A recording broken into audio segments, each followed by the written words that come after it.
exact same spot as the main game. In fact, it shouldn't be present here at all. And both the prison area and the teleporter room are here, which were both made by Homo Mafia 1 himself. Yeah, they just ripped the whole map by using a game-stealing exploit or something. It's pretty scummy if you ask me. Although thankfully Survive Among Us in Area 51 is very dead nowadays with an awful like-to-dislike ratio, this wasn't always the case, and at one point it was infamous for having completely bottled servers, which eventually got its player count to surpass Sanctic's player count. Yeah, not joking, that's pretty bad. Similar incidents to this have happened in the past as well, such as Mr. Naruto Heroes Area 51, in which the developers don't make Sanctic rooms and locations to add to his own custom Area 51 map, without the proper credit. But yeah, you can still play Survive Among Us in Area 51 if you really, really want to. It's still up on Roblox. But yeah, would not recommend it.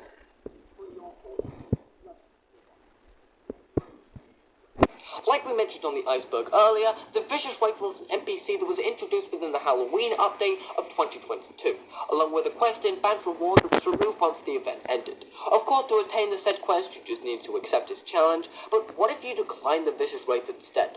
What would happen? Well, curious players got more than they bargained for, as upon declining the Vicious Wraith's quest, they would be teleported to the previously mentioned Round 666 Easter egg, except in this instance were given no points to buy guns or doors with whatsoever. So yeah, you can imagine it was basically just an instant death as soon as you declined. I think this mini Easter egg within the Sanctic Halloween update was a pretty inventive way to troll players who went around looking for secrets. Of course, you could just go straight back to the game and accept his quest, but I don't know, I hope Homer does something like this again in the future. It was a pretty funny thing to watch. Zombie Bomb. The Zombie Bomb is an old, and I mean very old, experimental item that was added and then shortly removed from Sanctic sometime in late 2015 or early 2016.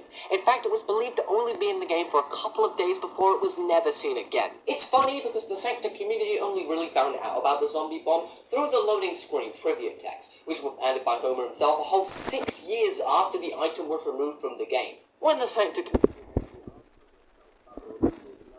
he then confirms that this is what the Zombie Bomb are. Somewhere.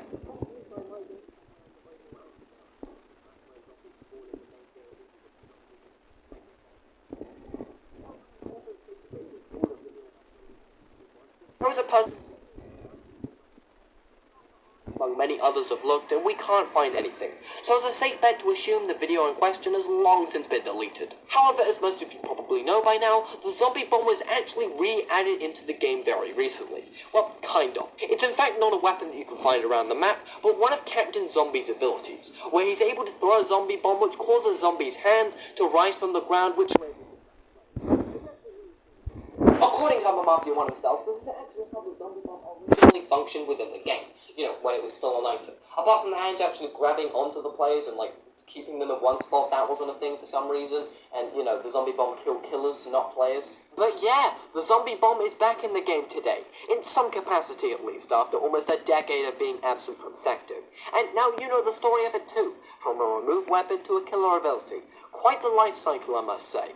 Smiley Face in Aberration Room. During the Aberration boss fight, if Aberration manages to grab you via one of her many different attacks, she'll briefly take you to a small, blurry, mysterious room with a purple haze to it. This small room has 3 corridors to it, and 3 corrupted one killers. The goal is, of course, to avoid the corrupted ones for a certain amount of time, until Aberration brings you back to the main boss fight room, and you can continue from there. Now, I think the purpose of this room is pretty obvious.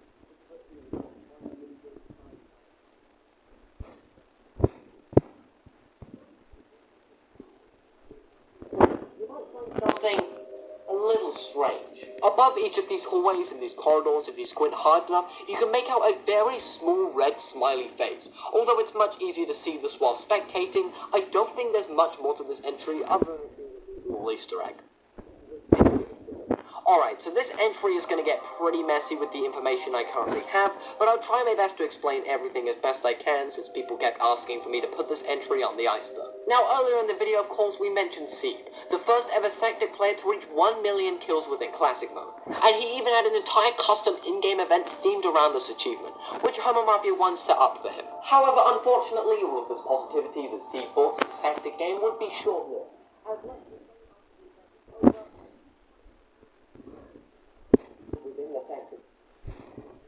No reason. This whole game. Now, I think the purpose of this film is pretty obvious. As much as the purpose of this film is pretty obvious. This whole game began on the 25th of December 2022. However, unfortunately, all of this positivity that Seed brought to the Sanctic game would be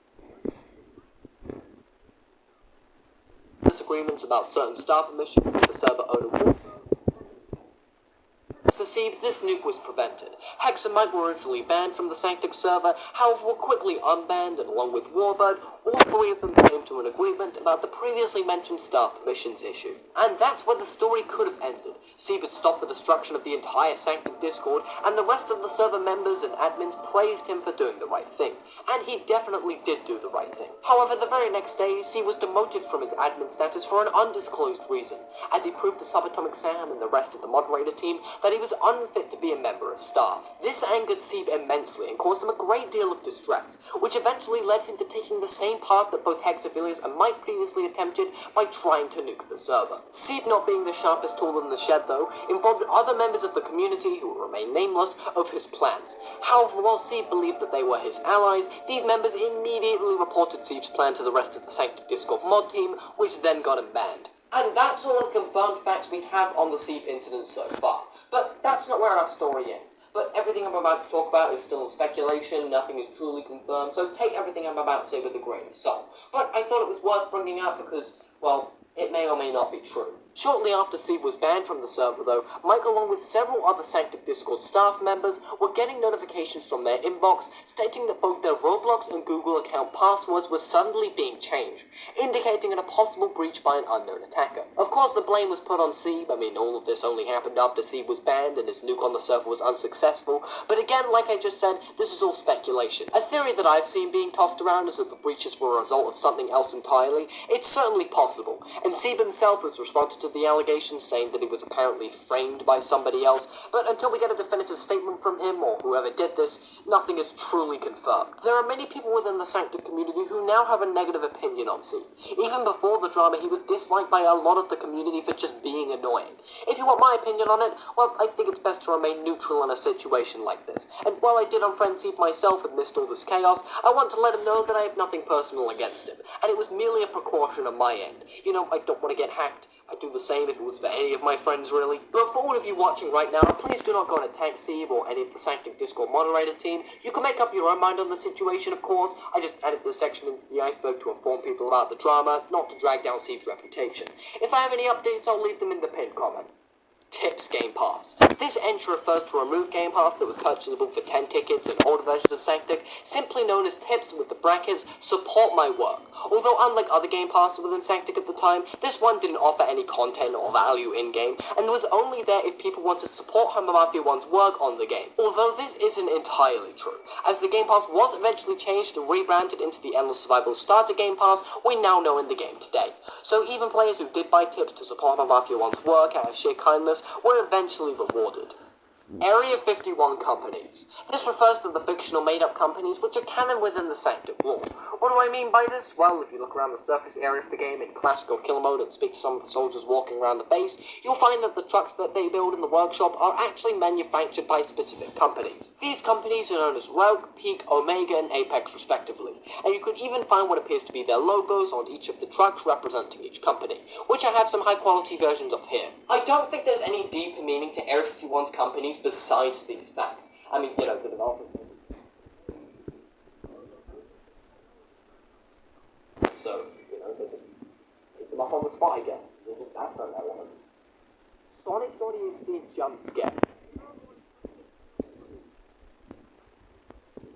Sonic.exe actually used to have a jump scare, or a pop-up, similarly to Slenderman's pop-up we have in the game today, and this is what it actually would have looked like. You might have seen this jump scare in other Roblox horror games before as well. I'm guessing the reason for its removal was probably because having a ton of jump scares within Sanctic might have been a bit distracting. I mean, the only pop-up we have left in the game today is Slenderman, because, well, it's Slenderman. And also Sonic's jump scare might have been removed because the killer itself was later changed to no longer be able to instantly kill the player, so it makes sense for both reasons. Killers were cloned. Like I mentioned on the iceberg earlier, from the enemy spawning in groups of 3, every other killer within Classic and Endless Survival mode only spawns one of each, because, well, there can only be one of each killer in existence, right? Well, this wasn't actually always the case, and in older versions of the game, multiple versions of killers in Sanctic would spawn in different parts of the map. What I mean by this is, let's say, for example, Ghostface, there'd be a Ghostface cage, there'd be a Ghostface that spawns and there'll be a Ghostface at the start of the Congo era. You get it, it makes sense. Of course, this feature didn't stick around for long, and it was removed in early 2016, and it's pretty obvious why. I mean, back then there were only like 4 different killers in the game, running around a huge map, so I guess Homer just decided to fill in the empty slots with clones of already existing killers until he could think of new ones to replace them. Yeah, imagine if this feature still existed in the game today, with like 5 Wendigos running around the base. Would not be fun at all. Hemet Adam. A lot of people don't know this, but Homer Mafia 1 actually has a YouTube channel, simply known as Homer Mafia 1. It's linked on his Roblox profile, and at the time of recording only has 1 video available to watch. But what you may not know is that Homer Mafia 1 actually had a much older YouTube channel before his current one, known as Hemet Adam. Hopefully I didn't butcher that name again. The reason why we know Homer Mafia 1 owns his account is due to a very old comment on Brett's 50 Rounds video, in which he can be seen outright confirming that he is Homer, and also to add further evidence to the account being legitimate, there's also a space between both the sentence and the exclamation mark, which, if you don't know, is a trend commonly seen throughout Homer's punctuation all the time. It's even become a meme at this point. Now I know this one comment isn't damning evidence or anything, I get it. It's not. Anyone can pretend to be anyone on the internet. But I don't know, I remember actually seeing videos on Homer Mafia 1's old YouTube channel. You know, like a Beneath the Surface walkthrough, I think a video on Beneath the Surface 2 as well. Games, and I think, if I remember correctly, a video on Escape from Area 51. Although I don't actually have any screenshots of these videos, or no archives have been saved to my knowledge, I'm just going off of memory here, you'll just have to believe me, okay? But yeah, that's the story of Homer Mafia 1's old YouTube channel. It's still up today. I wonder if he still has access to it. Aberration in Juggernaut mode. Again, as I mentioned on the Iceberg earlier, Aberration used to be a normal killer within Classic mode, at least within test servers for a short time. But what about killer mode?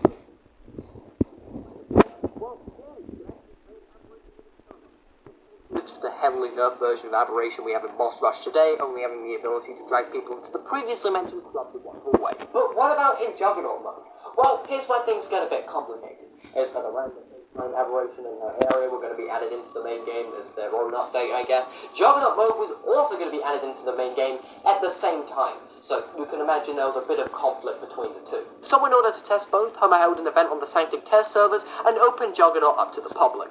Now keep in mind that Juggernaut mode back then had a reputation of being extremely laggy, and it was even removed from the game for months entirely at one point because it was so unplayable. And you can imagine that Aberration being added to the mode didn't do it any favours, as whenever someone played as Aberration or picked her as a Juggernaut through killer choice, more often than not they get kicked from the game instantly due to the immense lag.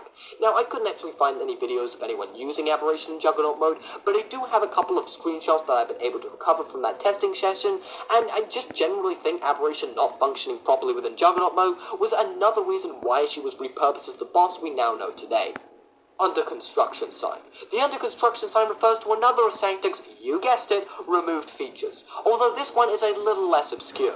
Basically, the under construction sign was a temporary sign placed above the computer room area that we have today, which basically let players know that the area was being built, I guess. The door that was supposed to lead into the computer room area and that was below the construction sign could not be opened by any players at all, and it makes sense for why the sign was here. I mean, this was before Sanctic test servers existed, so I guess Homer just added things to the main game whenever he chose. I mean, the only mode that was in Sanctic back then was Classic mode, and it wasn't even called Classic mode, it was just Sanctic, so, you know, it makes sense for why this sign existed in the first place. Although, as an added bonus, through a quick Roblox Marketplace search, I was actually able to find the original source under construction sign image, and believe it or not, it's actually a decal that was uploaded all the way back in 2009, way before Sanctic even existed, so that's pretty cool. The first Sanctic video is lost. This entry is exactly as it says. Simply put, the first Sanctic video that was ever published to YouTube is currently missing. However, the first Sanctic video that's still up is a Sanctic video known as Rage, Roblox Area 51, published all the way back on November 29th, 2015. We know that an older video of Sanctic had to have existed at one point, due to information from Homer himself noting on several occasions that the lost video was created sometime around the 18th of November, but he's checked and can't find it anymore, probably because it's deleted. It's possible that Homer could have been referring to the long-lost zombie bomb video that I mentioned earlier, although I doubt it. Rather,